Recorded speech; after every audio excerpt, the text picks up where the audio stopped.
É outro assunto. Como que vocês tratam isso dentro dos estudos ali? Dá para tratar de duas formas. A gente tentar entender o impacto disso na vida da pessoa, se tem a ver com saúde mental ou não tem. Esse é um tipo de pesquisa. E um outro tipo é tentar entender se tem algo efetivamente extraordinário ali. Quando você diz saúde mental, essa pessoa tem algum transtorno? É uma das primeiras coisas que uma delas, né? Uma das possibilidades.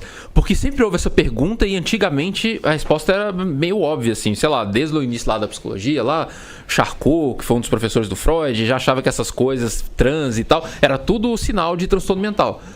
E essas ideias vieram ao longo do século XIX, século XX e tal. É mais ou menos recente a ideia de que a pessoa pode passar por essas coisas e tá com a saúde mental em dia. Sabe, isso até pouco tempo na psicologia e na psiquiatria era sinal de saúde mental problemática. Tem alguma coisa. E aí são pesquisas como essas nossas que vêm demonstrando que não, que essas pessoas conseguem administrar isso, não tem impacto na saúde, no cotidiano dela, que a gente entende que hoje, de um jeito mais moderno, que para algo ser um transtorno mental não basta ser diferente, não basta ser raro, não basta a maioria das pessoas não passar por aquilo. Aquilo tem que causar sofrimento. Sabe, tem que causar prejuízo funcional na vida, atrapalhar a pessoa de trabalhar, de ter relações.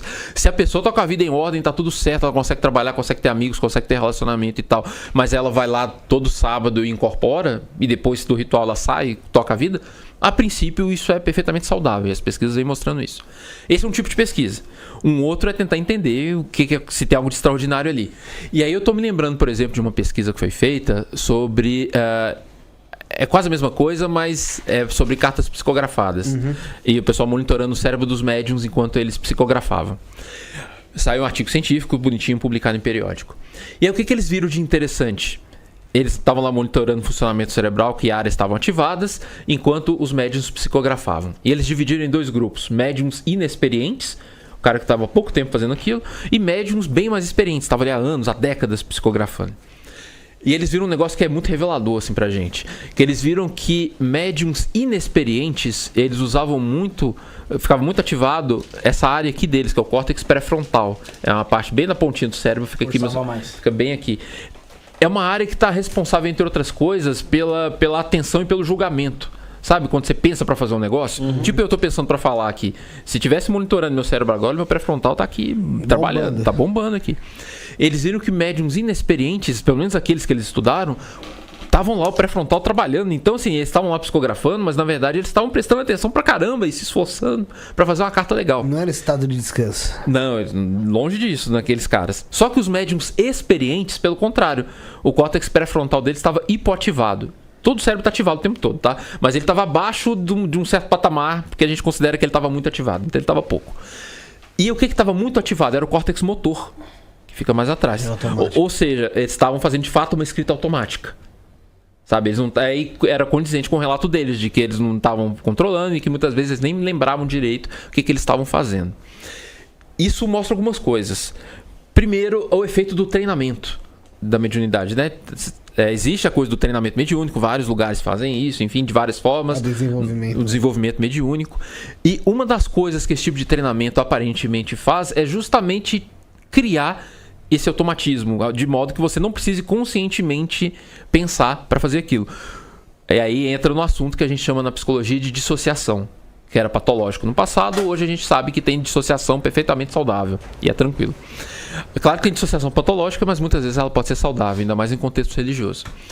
Que é essa capacidade de separar coisas que normalmente estão juntas na nossa cabeça. Por exemplo, escrever e saber o que você escreveu. Normalmente está junto. Só que aí, se você dissocia, isso pode separar e você pode escrever sem saber o que você escreveu. A gente fazia isso quando tinha telefone de disco e ficava no canto, assim, lembra? Tinha uma mesinha, tinha um bloquinho, aí sua avó ficava lá 40 minutos falando as fofocas na sua orelha e você ficava rabiscando no bloquinho. Quando terminava, você olhava ali e falava, nossa, eu fiz isso. Às vezes tá um desenho legal e tal. É um tipo de dissociação. Ou quando você tá dirigindo, tá lá pensando nos problemas, quando você vê, você chegou em casa. E aí você fica se perguntando, nossa, será que eu faço isso? Como é que eu cheguei em casa? Como é que eu cheguei em casa? Será que eu passei em algum semáforo? Tem vezes que sai daqui 30 km, maluco. Então, será que eu passei algum limite de velocidade aí? Vai vir uma multa, eu não tô sabendo? Todos. Porque você deu uma dissociada. Só que foi uma dissociação saudável, tá tudo certo.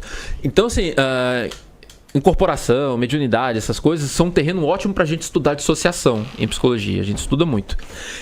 E tem casos que são um pouco mais difíceis de entender, a gente continua estudando, mas na grande maioria a gente consegue entender como fenômenos dissociativos que podem ser treinados. E inclusive no caso lá das cartas mediúnicas, Eles viram, inclusive, comparando as cartas, que as cartas que eram escritas pelos médiums novatos, que o cara realmente tinha que pensar para fazer, as cartas eram muito mais únicas. Elas eram mais diferentes entre si. Exclusivas ali. Enquanto aquela que estava no automático, elas eram muito mais parecidas. Mesmo que elas se referissem supostamente a espíritos diferentes. Entendi. Então você acredita que o transe ali na hora da incorporação seja algo que a pessoa vai desenvolvendo até se tornar algo automático que vem como se ela não sentisse mesmo, algo que... É claro que isso varia um pouco. Tem médios, por exemplo, que falam que se lembram de tudo. Tem médios que falam que lembram mais ou menos. Tem uns que falam que apaga total. Eu digo, né? Na verdade, não tô nem falando da parte da incorporação consciente, inconsciente, meia bomba. Não, tô falando da... Não, porque tem gente que diz que fica meio consciente e meio inconsciente. Tá? Lembra algumas coisas. A quinta série veio, não tem jeito. Modo de dizer. Médio meia bomba. Não, tô falando. O João de Deus não tinha esse problema. Tô falando.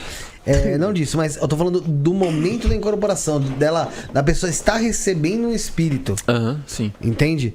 É isso, tipo, como o cérebro age naquele momento que a pessoa tá recebendo um espírito, ou acredita, no caso da pesquisa que vocês fazem, que a pessoa tá recebendo um espírito. Então, aí entra o papel, caso a gente esteja falando de uma pessoa saudável, de uma dissociação, de uma capacidade para dissociação que foi treinada. Então, na hora que tá naquele contexto, o cérebro dela já está acostumado com isso, ela sabe que naquele momento é o momento dela separar. Por exemplo, vamos pensar em outra religião que a gente falou de espiritismo, vamos pensar em candomblé. Na hora que os ogãs começam a tocar lá, você já deve ter ouvido falar disso, que o terreiro inteiro, quem é daquele santo, vira. Sim. Qualquer lugar do terreiro que... Pelo toque. Só pelo toque, todo mundo vira. Então, assim, aquilo já tá esperado. Já. Alerta. É como se fosse um sinal, sabe? Tipo, valendo. Recreio. Valendo. Então, essa capacidade ela pode ser treinada e parece um pouco, não é a mesma coisa, mas em termos cerebrais é um pouco parecido com o que acontece com a hipnose, por exemplo. Eu só vou dar uma comparação só para você ficar um pouco mais claro. Tem um negócio na hipnose que a gente chama de sugestão pós-hipnótica. Que é você hipnotiza a pessoa. Não estou dizendo que o ritual religioso é hipnose, tá? Só vou fazer uma comparação numa parte. Pessoa hipnotizada, e aí no meio do transe você fala com ela assim, ó. Quando terminar, você sair do transe, sempre que eu bater palma, você vai coçar o nariz. Tá? Aí você tira a pessoa do transe, aí você faz o teste. Bate palma, ela dá uma coçadinha no nariz, toda vez. Então, assim, o cérebro, se ele, por uma razão ou por outra, ele aprende que ele deve funcionar de um certo jeito a partir de uma certa pista do ambiente, se ele está treinado para isso, ele vai fazer.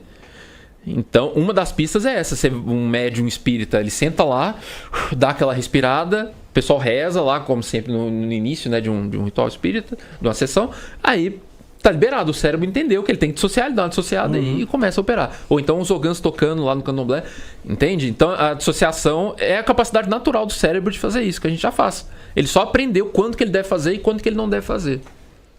Isso não necessariamente explica todos os casos, tudo que acontece, mas uma parte a gente entende por aí.